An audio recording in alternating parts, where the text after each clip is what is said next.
안녕하세요. 오늘 5월 17일 수요일 매일 성경 오늘의 말씀은 역대하 3장 1절부터 17절까지입니다.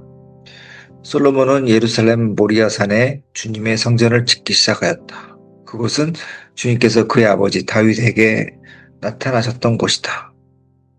본래는 여부스 사람 오르난의 타작마당으로 쓰던 곳인데 다윗이 그곳을 성전터로 잡아놓았다. 성전을 짓기 시작한 때는 솔로몬이 왕위에 오른 지 4년째 되는 해 둘째 달 초이틀이었다.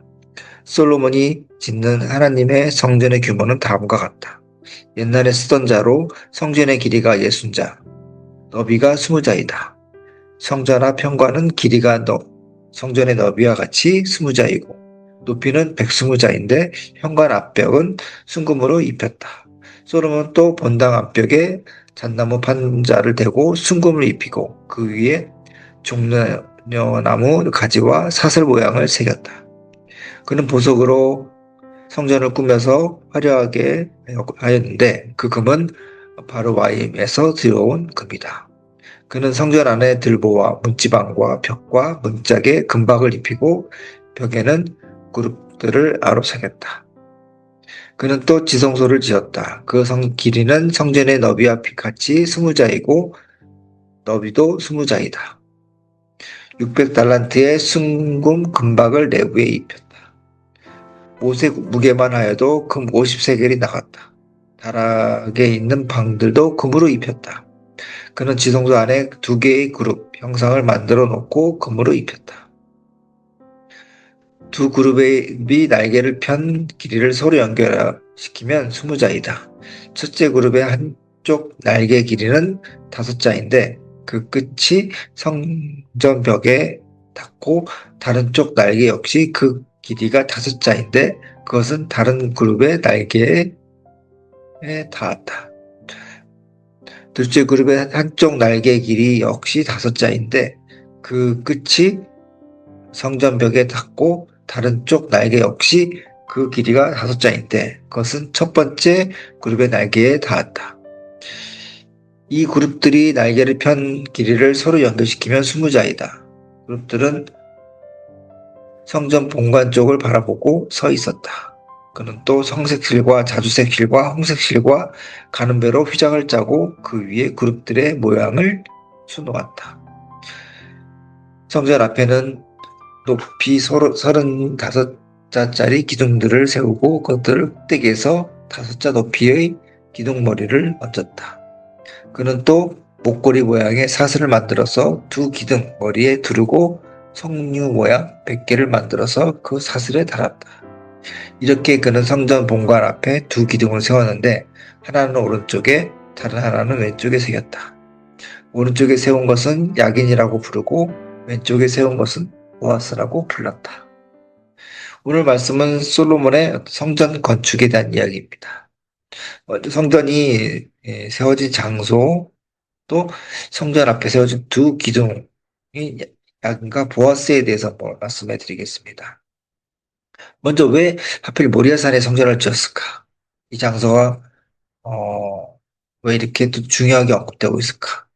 사실 모리아산은 단순한 장소가 아니라 이스라엘 역사의 가장 중요한 사건들이 자주 발생했던 곳입니다. 첫 번째는 창세기 22장에 나온 아브라함 이야기입니다. 이삭을 바치려 했던 곳이고 또 하나님께서 아브라함에게 가장 사랑하는 아들 이삭을 번제로 바쳐라 이렇게 명령하신 곳이 바로 이 모리아산입니다. 또 인간적으로는 좀 도저히 이해할 수 없는 명령인데 여기서 또 아브라함이 보여준 그 절대적인 순종 그리고 그 결국에는 하나님께서 번제물인 양을 준비해 놓으셨던 곳 하나님 여호와 일에 하나님께서 준비하신다는 것을 체험하는 그런 중요한 장소입니다. 두 번째는 다윗 왕 시대에 또 아주 중요한 사건과 연결됩니다. 다윗이 교만한 마음이 들어서 자기 힘을 과시하려고 인구 조사를 감행하다가 하나님의 진노를 사서 그 결과로 이스라엘 전체에 아주 무서운 전염병이 퍼져서 7만 명이나 목숨을 잃는 그 재앙을 경험합니다. 그때 다윗이 하나님의 지시를 받아서 제사를 드린 곳이 바로 또 모리아산입니다. 다윗이 자기 죄를 고백하고 또 백성을 위해서 속죄 제사를 드리면서 그러면서 하나님의 진노가 멈춘 재앙이 멈춘 바로 그런 속죄와 회복의 장소가 또 모리아산입니다. 그래서 곧 가장 소중한 아들을 내어놓으려 했던 아브라함의 순종, 또 죄에 빠져서 죄에 대한 뼈저린 대가를 치르고 드린 다윗의 속죄 제사가 이루어진 곳입니다. 그래서 이 모리아산은 그냥 성전터가 아니라 하나님과 관계에서 가장 극적인 순간, 절대 순종, 처절한 속죄, 신성한 만남 이런 것들이 또 압축된 곳이라고 할 수 있습니다. 그래서 바로 이 장소에서 성전을 세운다는 것 자체가 많은 어떤 신학적 의미를 가질 수 있습니다. 그런데 이 모리아산은 오늘날에 참 복잡하고 민감합니다. 유대계에서도 두 번이나 성전이 있던 거룩한 장소고, 또 기독교에서도 또 예수님의 중요한 행적이 있던 곳이고, 또 이슬람교에서는 이것이 중요한 3대 성지 중 하나입니다. 그래서 이슬람에서는 아브라함이 바치란 아들이 이삭이 아니라 이스마엘이라고 믿고 있습니다. 그리고 또 현재 이곳에는 이슬람의 아주 상징적인 건물인 바비돔이라는 어떤 모스크가 있기 때문에 현재에도 분쟁이 끊이지 않는 곳입니다. 그래서 오늘날에는 어떤 정치적이고 종교적인 어떤 그런 갈등의 중심지가 되어 있습니다. 그래서 어떤 일부 유대인들은 이곳에 제3의 성전을 지어야 한다 강력하게 주장하지만 그것도 현실적으로 이슬람 성지를 파괴해야 되는 입장에서 엄청난 충돌이 또 예상할 수가 있습니다. 네. 참 아이러니하게도 하나님께 드렸던 거룩한 장소가 어떤 인간의 어떤 종교적 열정, 영토에 대한 어떤 집착 등으로 엉겨져 가지고 분쟁이 끊임없이 발생하는 장소가 되고 있습니다. 2절에는 성전 건축을 시작한 날이 정확하게 나옵니다. 아, 솔로몬이 성전 건축을 그냥 대충 이렇게 시작한 것이 아니라 아버지 다윗 왕 때부터 아주 오랫동안 준비해왔다는 것입니다. 다윗은 성전 건축을 정말 간절히 원했지만 전쟁에서 피를 너무나 많이 흘렸다는 이유로 하나님께서 허락하지 않으셨습니다. 대신 다윗은 아들 솔로몬이 성전을 잘 지을 수 있도록 막대한 자금과 재료, 또 성전 설계도까지 다 준비해뒀습니다.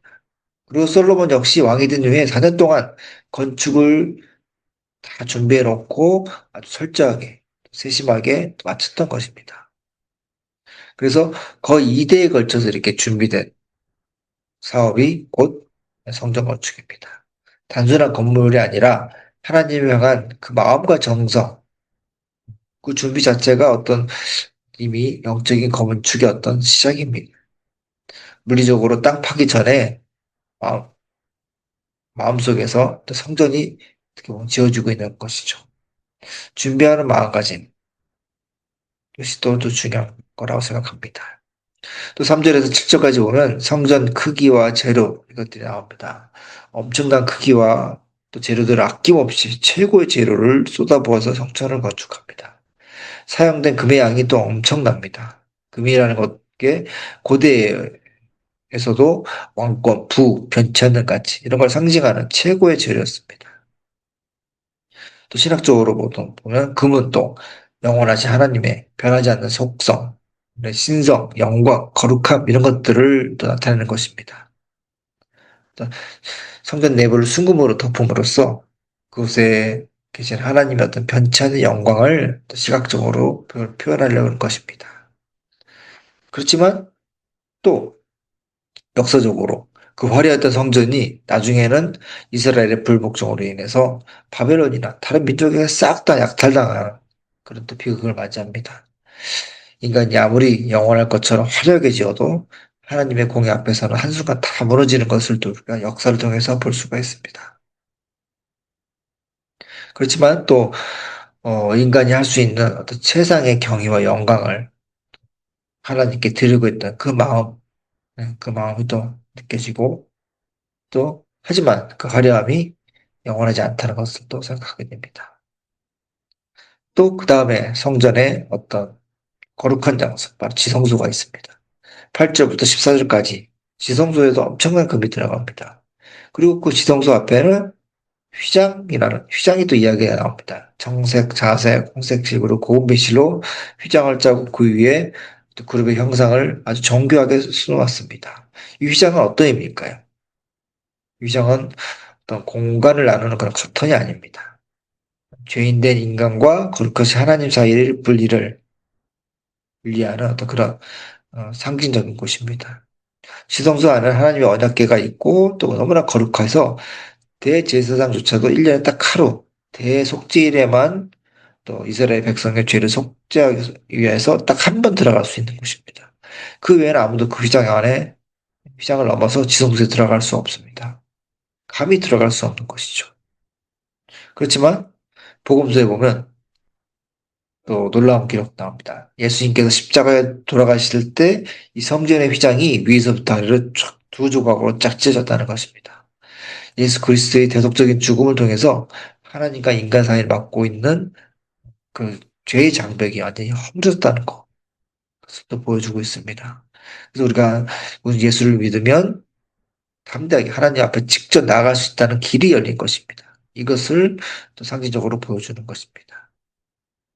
또 15절부터 17절 보면 성전 앞에 세워진 두 개의 거대한 기둥이 있다고 말합니다. 높이가 35규빗, 그러니까 한 18m 정도, 거의 6층 건물 높이입니다. 성전문 오른쪽에 세운 기둥은 야긴, 왼쪽에 세운 기둥은 보아스라고 이름을 지었습니다. 그런데 이 기둥들은 어떤 건축을 바치는 것이 아니고 또 기능적인 면보다는 그냥 성전 앞에 그냥 기둥을 세웠습니다. 왜 세웠을까요? 뭔가 의도가 있었을 것 같습니다. 이 두 기둥, 야긴과 보아스는 솔로몬 성전의 아주 독특하고 상징적인 요소입니다. 어떤 건물 지탱하는 것과는 상관없는 기능적인 건물은 아닙니다. 이 이동들은 어떤 물리적인 기능보다는 상징적인 교육적 목적을 가지고 있다고 볼 수가 있습니다. 성전에 들어가는 모든 사람은 반드시 이 두 기둥 사이를 지나가거나 적어도 이 두 기둥을 정면으로 보게 됩니다. 그리고 그 기둥의 이름을 보면 야기는 하나님이 세우시다. 하나님이 세우실 것이다 라는 뜻이고 보아스는 그에게 능력이 있다. 또 하나님이 지키신다 라는 뜻입니다. 이 기둥은 성전 전체를 상징하는 조형물입니다. 솔로몬이 이 성전은 인간의 힘으로 지어지는 것이 아니라 하나님께서 세우시고 지키시는 곳이다 라는 깨달음을 또 갖고 있다는 것을 보여줄 수 있습니다. 성전에 임하는 어떤 오직 하나님의 능력, 그 능력으로 또 세워지고 지켜진다는 것을 고백하는 것입니다. 또 이 거룩한 성전은 인간의 지혜나 힘, 재물, 이걸로 또 지어지는 것이 아니고 전적으로 친히 하나님께서 세우신다는 것. 또 앞으로 오직 하나님의 능력으로만 견고하게 보호할 수 있다는 것. 강력한 메시지를 또 전달하고 있습니다. 그래서 성전에 들어온 사람들, 또 멀리서 성전을 바라보는 모든 사람들이 그것은 하나님의 작품이고 하나님의 능력 안에 있다는 것을 볼 수 있고 선언하는 그런 기념비적인 상징물입니다. 이것은 모세의 성막에도 없었던 어떤 솔로몬 성전에서만 볼 수 있는 어떤 중요한 어떤 건물입니다. 또 인간의 업적을 자랑하는 것이 아니라 하나님의 주권과 능력을 선포하는. 그렇다면 이 야긴과 보아스 이 기둥이 우리에게는 어떤 의미가 있을까? 예루살렘에 웅장했던 성전은 이미 오래전에 파괴됐고 또 그 자리에는 지금 아까 말씀드린 것처럼 다른 종교 건물이 서 있습니다. 눈에 보이는 솔로몬 성전 그리고 나중에는 재건됐던 성전까지 다 파괴돼서 역사 속으로 사라졌습니다. 이것은 우리에게 많은 것을 의미합니다. 하나님께서 진짜 원하시는 것은 돌이나 금으로 지어지는 건물이 아니라 그분의 영이 거하실 성전이라는 것입니다. 신약성경에서 바로 또 이거를 어, 강력하게 또 말하고 있습니다. 예수 그리스도를 믿고 영접한 우리들은 한 사람 한 사람이 이제는 하나님께서 거하시는 새로운 성전입니다. 고린도전서 3절 16절에 너희가 하나님의 성전인 것과 하나님의 성령이 너희 안에 계시는 것을 알지 못하느냐 이렇게 분명하게 말씀하고 있습니다. 우리가 성전입니다. 또 어떻게 보면 또 야긴과 보아스 이 기둥은 오늘날 우리에게 그리스도의 삶에서 적용할 수 있습니다. 야기는 곧 하나님이 세우신다. 이 기둥은 우리를 영적으로 세우고 경고하게 하는 하나님의 말씀으로 볼 수가 있고 또 야기는 예.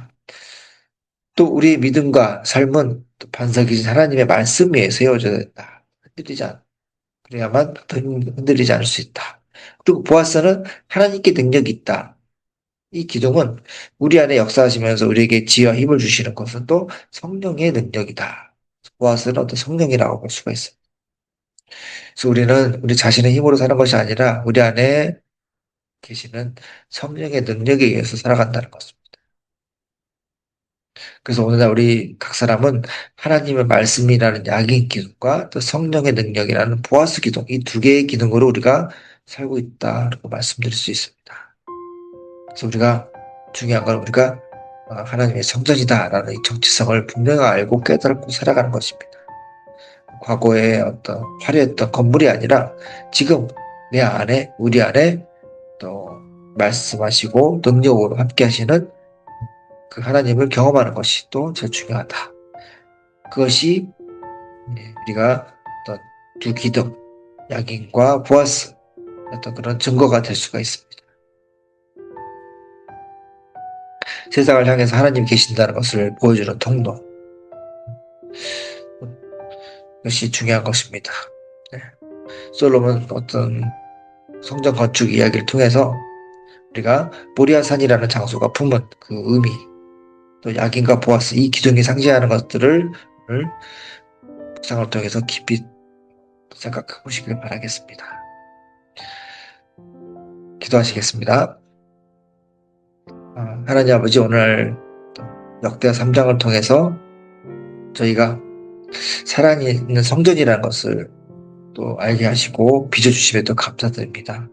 모리아산에 세워진 솔로몬의 성전처럼 우리 각 사람도 하나님이 세우신다는 약인과 하나님이 지키신다는 이 보아스라는 두 기둥을 삼아서 살아가는 그런 저희도 되게 해주시옵소서. 말씀과 성령의 기둥으로 저희를 항상 새롭게 해주시고 우리 삶을 통해서 더욱더 하나님의 거룩한 임재가 드러나게 해주시옵소서. 오늘 아침 또 저희가 오늘 아침 또 걸어가는 우리 모든 발걸음마다 살아있는 성전을 증거하게 하시고 세상 사람들이 저희를 통해서 하나님을 알게 해주시옵소서. 십자가에서 모든 것을 이루신 주님의 목적이 저희를 온전케 한다는 것을 또 알게 하는 그런 복된 하루가 되게 해주시옵소서. 예수님 이름으로 기도합니다. 네.